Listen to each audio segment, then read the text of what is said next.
So hello everyone, my name is Atul Saran और एक बार फिर से स्वागत करता हूं आपका अपने यूट्यूब चैनल पे। जो बच्चे लोग, जैसे कि आप लोगों को पता है, मेरे चैनल पे अभी ट्रिग्नोमेट्री की सीरीज चल रही है जिसका पार्ट 1 ऑलरेडी मेरे चैनल पे अपलोड हो चुका है। जिन जिन ने इसका पार्ट 1 नहीं देखा, इस वीडियो के डिस्क्रिप्शन बॉक्स में उस वीडियो का लिंक होगा, तो आप प्लीज जाके उस वीडियो को देखिएगा। तो आज है उस सीरीज का पार्ट 2। तो इसी के साथ इस वंडरफुल सेशन को स्टार्ट करते हैं। So let's get started.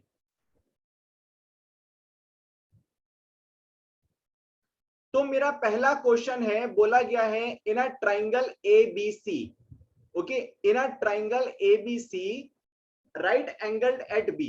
ठीक है, आप लोग अगर यहां से देखोगे तो आप लोगों को पता चलेगा कि यहाँ पे ये राइट एंगल दे रखा है। जैसे कि आप लोगों को मैंने प्रीवियस वीडियो में बताया था कि अगर आप लोगों को ट्रिग्नोमेट्रिक के फॉर्मूले, आइडेंटिटी और उसके एप्लीकेशंस को अगर यूज करना होगा, so you have to make sure that your triangle is a right angle triangle. ठीक है, राइट एंगल ट्राइंगल के अलावा अगर कोई भी अगर ट्राइंगल होगा तो आप लोगों की वहां पे ट्रिग्नोमेट्रिक आइडेंटिटीज यूजफुल नहीं होंगी। तो make sure whether your triangle is a right angle or not।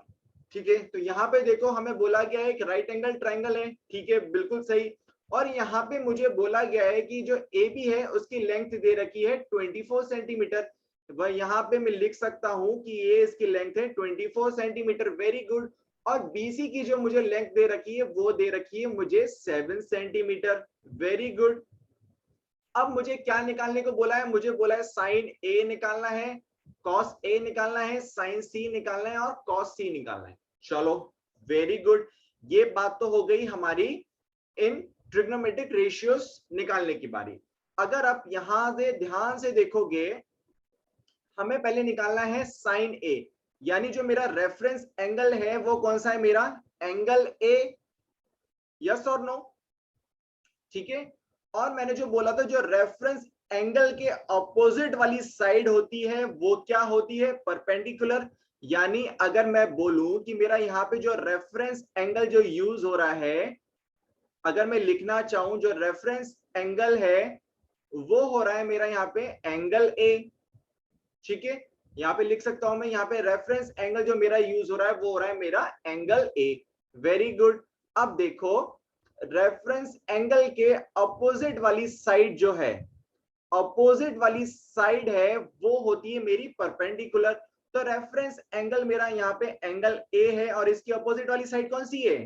This one, B C. हाँ, तो ये साइड होगी मेरी परपेंडिकुलर। बिल्कुल सही। तो यहाँ पे आप लोग लिख सकते हो कि जो मेरी परपेंडिकुलर होगी, परपेंडिकुलर जो मेरी साइड होगी वो होगी मेरी बीसी। Very good. ठीक है। और एक चीज मैंने आप लोगों को और बताई थी कि जो 90 डिग्री एंगल है उसके ऑपोजिट वाली जो साइड होती है, it is the longest side of the triangle and it is known as the hypotenuse. तो यहाँ पे देख के बताओ, राइट एंगल कहाँ पे बन रहा है? मुझे मिल रहा है एंगल बी पे। ठीक है, और इसके अपोजिट वाली साइड कौन सी है? वो है मेरी एसी। ठीक है, यानी एसी क्या हुई मेरी? एसी हुई मेरी hypotenuse. It is the longest side of the triangle. ठीक है, तो आप लोग यहाँ पे लिख भी सकते हो कि जो मेरा इस केस में हाइपोटेन्यूज होगा, हाइपोटेन्यूज मतलब it is the longest side of the triangle, वो कौन सी है मेरी यहाँ पे? एसी। अब यहाँ पे मुझे परपेंडिकुलर मिल गया, मुझे हाइपोटेन्यूज मिल गया, क्या मुझे यहाँ से बेस भी मिल सकता है? बिल्कुल मिल सकता है, क्योंकि जो मेरा रेफरेंस एंगल है एंगल ए, उसके एडजेसेंट वाली साइड कौन सी है? वो है मेरी ए बी। यानी जो मेरा बेस जो मुझे मिला है वो है मुझे ए बी। Very good. यहां तक हमने ट्राइंगल के तीनों साइड्स को फाइंड आउट कर लिया कि which one is perpendicular, which one is hypotenuse and which one is base. Yes और नो? चलो, अगर यहां तक बात आप लोगों को समझ में आती है तो इसके बाद देखो, अब मुझे एक चीज और पता है कि अगर मेरे पास राइट एंगल ट्राइंगल है तो मैं पाइथागोरस थ्योरम यूज कर सकता हूं। क्योंकि अगर आप लोग ध्यान से देखोगे कि आप लोग बीसी जो साइड दे रखी है उसकी लेंथ आप लोगों को दे रखी है 7 सेंटीमीटर के इक्वल। Very good. और आप लोगों को ए बी जो कि है बेस, उसकी लेंथ दे रखी है 24 सेंटीमीटर। Very good. क्या आप लोगों को हाइपोटेन्यूज दे रखा है? बिल्कुल नहीं दे रखा। क्या आप लोग हाइपोटेन्यूज निकाल सकते हो? बिल्कुल निकाल सकते हो। कैसे निकाल सकते हो? Using Pythagoras using Pythagoras theorem, yes और नो? चलो ठीक है, क्वेश्चन में मुझे परपेंडिकुलर दे रखा है, मुझे बेस दे रखा है और मुझे हाइपोटेन्यूज निकालना है। हाइपोटेन्यूज कैसे निकाल सकता है? Using the Pythagoras theorem. और पाइथागोरस थ्योरम क्या कहती है मेरी कि जो हाइपोटेन्यूज का स्क्वायर होता है, जो longest side of the triangle का स्क्वायर होता है, it is equal to the sum of the square of the other two sides, that is hypotenuse square is equal to perpendicular square plus base square, yes और no? यहाँ पे अगर आप इन लोगों को शॉर्ट फॉर्म में लिखना चाहोगे तो लिख भी सकते हो कि परपेंडिकुलर को मैं शॉर्ट फॉर्म में बोलता हूं P, हाइपोटेन्यूज को बोल सकता हूं मैं H, और बेस को बोलता हूं मैं यहाँ पे B। Very good. अब देखो मुझे हाइपोटेन्यूज यहां से निकालना है, तो h square equal to perpendicular की वैल्यू कितनी है 7, तो यहाँ पे आ जाएगा 7 का whole square. Very good. Base का होल स्क्वायर यानी 24 का होल स्क्वायर। Very good. ठीक है, अब देखो हाइपोटेन्यूज स्क्वायर इक्वल टू 7 का होल स्क्वायर होता है मेरा 49 प्लस 24 का होल स्क्वायर वो होता है मेरा 576। Very good. इसको आगे सॉल्व करो। हाइपोटेन्यूज स्क्वायर इक्वल टू 49 प्लस 576, that will give you 625। Very good. अब यहाँ पे आप लोग अंडर रूट ले लोगे, अंडर रूट लेने के बाद 625 का अंडर रूट लोगे तो यहां से आपको हाइपोटेन्यूज की वैल्यू मिलेगी 25 सेंटीमीटर। ठीक है, अच्छा जब अंडर रूट लोगे तो यहाँ पे प्लस माइनस की वैल्यू आएगी। क्या यहाँ पे मैं नेगेटिव वाला साइन ले सकता हूँ? बिल्कुल नहीं ले सकता हूँ, क्योंकि किसी भी ट्रायंगल की साइड नेगेटिव में नहीं हो सकती है। ठीक है, तो साइड इज ऑलवेज पॉजिटिव, तो इसलिए हमने यहाँ पे प्लस 25 सेंटीमीटर लिया है। तो यहाँ से मेरी AC की वैल्यू निकल के आ चुकी है 25 सेंटीमीटर। Very good. चलो ये चीज तो मुझे यहां तक पता चल गई। अब मुझे क्या निकालना है? मुझे निकालना है साइन A और cos A।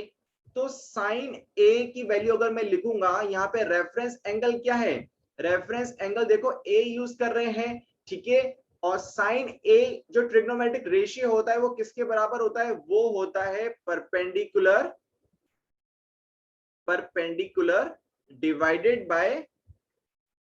Divided by hypotenuse. Very good. क्या ये चीज मुझे पता है? बिल्कुल पता है। अब यहाँ पे इसकी वैल्यू पुट करो। परपेंडिकुलर की वैल्यू कितनी है? देखो 7 सेंटीमीटर, तो यहाँ पे वैल्यू डाल दो 7 centimetre divided by hypotenuse. Hypotenuse अभी जस्ट हमने निकाला कितना?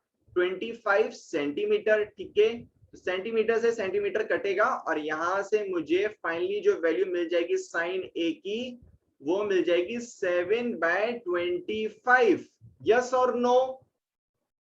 क्या ये बात मेरे सारे बच्चों को समझ में आती है? चलो अगर आप लोगों को साइन A की वैल्यू निकल गई तो यहां से क्या आप लोग मुझे कॉस की वैल्यू निकाल के बता सकते हो? कॉस की वैल्यू भी बहुत इजी तरीके से निकाल सकते हो। कैसे? देखो कॉस A यहां से मैं निकाल सकता हूं। रेफरेंस एंगल क्या है मेरा? यहाँ पे A है, और कॉस A जो ट्रिग्नोमेट्रिक रेशियो होता है वो किसके बराबर होता है? वो होता है बेस डिवाइडेड बाय हाइपोटेन्यूज। ठीक है,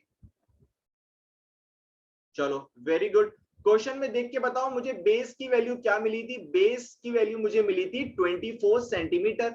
यहाँ आप लोग देख सकते हो। ठीक है, तो वैल्यू पुट कर दो 24 centimetre divided by hypotenuse. Hypotenuse की वैल्यू कितनी थी? 25 सेंटीमीटर। वैल्यू पुट कर दो। ठीक है, तो सेंटीमीटर से सेंटीमीटर कटेगा, यानी कि जो मुझे कॉस A की वैल्यू मिलेगी वो कितनी मिलेगी?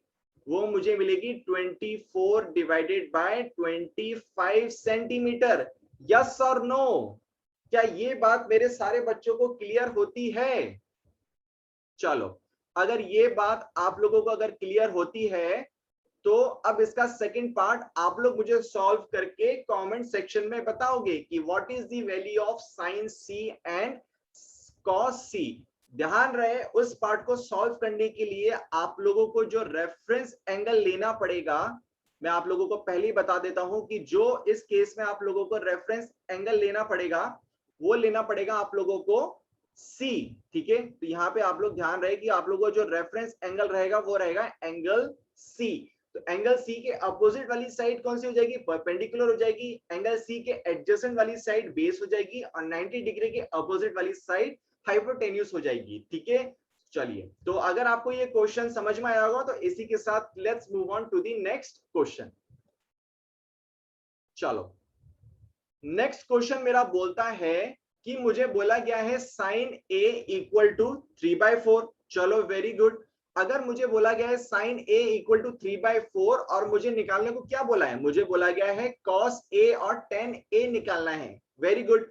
अगर आप लोग यहां से ध्यान से देखोगे तो मुझे बोला गया है sine A equal to 3/4। Very good. अगर मैं आप लोगों से यहां बात करूं रेफरेंस एंगल की, कि यहाँ पे जो रेफरेंस एंगल लिया हुआ है वो कौन सा लिया हुआ है, तो आप लोग बोलोगे जो रेफरेंस एंगल यहाँ पे लिया हुआ है वो है एंगल ए। यस और नो? अगर यहाँ पे मैं रेफरेंस एंगल की बात करूं वो है मेरा यहाँ पे एंगल ए। चलो, वेरी गुड। अब डायग्राम में देखो मेरा एंगल ए कहाँ है, मेरा एंगल ये वाला है, बिल्कुल। और एंगल ए के अपोजिट वाली साइड कौन सी है, एंगल ए के अपोजिट वाली साइड है मेरी बीसी, यानी जो मेरा परपेंडिकुलर होगा वो क्या होगा, मेरा बीसी। तो आप लोग यहाँ पे लिख सकते हो कि यहाँ पे इस केस में जो मेरा परपेंडिकुलर होगा, इस केस में जो मेरा परपेंडिकुलर होगा वो होगा मेरा बीसी। Very good. अब देखो 90 डिग्री का है मेरा एंगल बी पे, इसके अपोजिट वाली साइड कौन सी है मेरी, एसी। यानी कि जो 90 डिग्री के अपोजिट वाली साइड होती है वो मेरी longest side of the triangle होती है, और वो क्या होती है मेरी हाइपोटेन्यूज। यस और नो? Yes, very good. तो यहां अगर मैं बात करूं हाइपोटेन्यूज की, तो हाइपोटेन्यूज मेरी कौन सी साइड हो जाएगी मेरी यहाँ पे, वो हो जाएगी मेरी एसी। चलो, ये बात आप लोगों को यहां तक समझ में आई होगी। Very good. अब देखो रेफरेंस एंगल मेरा ए है और उसके एडजेसेंट वाली साइड, बगल वाली साइड कौन सी है मेरी, ए बी। यानी कि जो मेरा बेस साइड होगी वो होगी मेरी ए बी। Very good. क्या ये बात मेरे सारे बच्चों को समझ में आती है? चलो, और मुझे देखो क्या दिया हुआ है, मुझे बोला गया है साइन ए इक्वल टू 3/4, और मुझे ये भी पता है कि ट्रिग्नोमेट्रिक रेशियो साइन किसके बराबर होता है, वो बराबर होता है perpendicular divided by hypotenuse. Yes और नो? जिसको मैं P और H से भी डिनोट कर सकता हूं। बिल्कुल। यानी कि मैं यहां से ये बोल सकता हूं कि परपेंडिकुलर इज इक्वल टू 3 और hypotenuse is equal to 4। Yes और नो? क्या ये बात मेरे सारे बच्चों को समझ में आती है? साइन ए मुझे दे रखा था 3/4 के बराबर, और मुझे ये भी पता है कि साइन जो एक ट्रिग्नोमेट्रिक रेशियो वो किसके बराबर होता है, वो परपेंडिकुलर डिवाइडेड बाय हाइपोटेन्यूज के बराबर होता है। जिसका मतलब क्या हुआ कि परपेंडिकुलर की वैल्यू 3 है और हाइपोटेन्यूज की वैल्यू कितनी है मेरी, 4। Very good. अब क्या यहाँ मुझे बेस की वैल्यू दे रखी है? अगर आप लोग ध्यान से देखोगे तो यहाँ पे मुझे बेस की वैल्यू नहीं दे रखी है। क्या मैं बेस की वैल्यू निकाल सकता हूं? बिल्कुल निकाल सकता हूं। कैसे? Using the Pythagoras theorem. और पाइथागोरस थ्योरम मेरी क्या बोलती है, आप लोग यहां पे लिख सकते हो पाइथागोरस थ्योरम। ठीक है, तो पाइथागोरस थ्योरम मेरी क्या बोलती है, H square equal to P square plus B square. Very good. Hypotenuse की वैल्यू कितनी है, यहां पे है मेरी 4 स्क्वायर। Very good. परपेंडिकुलर की वैल्यू कितनी है, 3। यहां पे आएगा मेरा 3 का whole square plus B square. इसको सॉल्व करो, 4 4 जा 16 इक्वल टू 3 का whole square 9 plus B square. ठीक है, 9 को इस तरफ लेके जाओगे तो 16 minus 9 equal to B square. तो यानी आप लोगों को बी स्क्वायर की वैल्यू कितनी मिलेगी, देखो यहां पे आप लोगों की वैल्यू आएगी 20, आप लोगों की वैल्यू आएगी बच्चा लोग बी स्क्वायर इक्वल टू 7। ठीक है, ये बात समझ में आती है?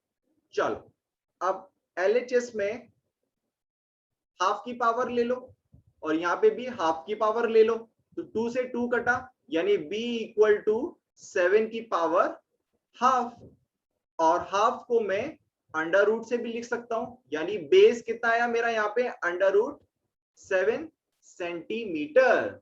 क्या ये बात मेरे सारे बच्चों को समझ में आती है? चलो वेरी गुड। और मुझे क्वेश्चन में क्या निकालने को बोला है? मुझे बोला है cos a और tan a की वैल्यू निकालनी है। चलो वेरी गुड। अगर मुझे cos a और tan a की वैल्यू निकालनी है तो वो मैं कैसे निकाल सकता हूं? देखो बहुत ही इजी तरीके से निकाल सकते हो। देखो cos a क्या होगा मेरा? cos a होगा मेरा base divided by hypotenuse, yes और नो? और बेस कितना है मेरा? √7 सेंटीमीटर डिवाइडेड बाय हाइपोटेन्यूज, और हाइपोटेन्यूज कितना था मेरा इस केस में? वो था मेरा 4 सेंटीमीटर। सेंटीमीटर से सेंटीमीटर कटा, और यहाँ पे जो मेरी cos a की वैल्यू आई है वो आई है मेरी √7/4। ठीक है, ऑप्शन में देखो, ऑप्शन बी में आ रही है मेरी cos a इक्वल टू √7/4। इसी तरीके से आप 10 की वैल्यू भी सॉल्व कर सकते हो। 10 की वैल्यू कैसे सॉल्व करोगे? देखो 10a इक्वल टू कितना होगा मेरा? Perpendicular divided by base.